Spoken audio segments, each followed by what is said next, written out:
চলছে নীরব চাঁদাবাজি, যুগান্তরের নিউজ। সরকারের নিষেধাজ্ঞা কিংবা সদিচ্ছা থাকা সত্ত্বেও এই চাঁদাবাজের যে সংঘবদ্ধ চক্রটি তাদেরকে থামানো যাচ্ছে না। দ্যাটস মিন চাঁদাবাজ সরকার থেকেও বড়, অনেক বড়। কিন্তু কারা করতেছে এই চাঁদাবাজি? একটু নর্মালভাবে, ঠান্ডাভাবে আমরা ভাবি। নর্মাল যে বিষয়গুলো সেটা হইতেছে আজকের ঘটনা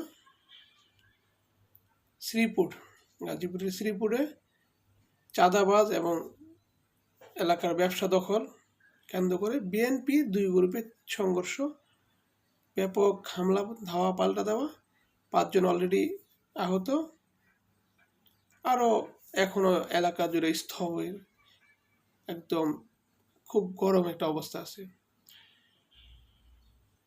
তারপর কয়েকদিন আগে দেখলাম গাজীপুরে আরেকটা জায়গায় গার্মেন্টসের জোট দখলে বিএনপির দুই গ্রুপের সঙ্গে।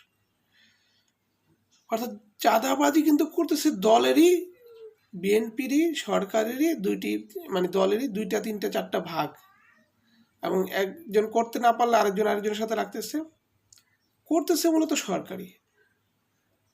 এটা স্বাভাবিক। বাংলাদেশের বুকে চাঁদাবাজি মূলত যে সরকার আসে সেই দলের লোকেরাই করে। তাহলে এখন কথা হইতেছে সরকারও বলতেছে চাঁদাবাজি বন্ধ করতে, কিন্তু তার দলের লোকই করতেছে। এটা হইতেছে সরকার বা দলের চেইন অফ কমান্ডের অভাব, অগোছালো, উশৃঙ্খল দলের বহিঃপ্রকাশ।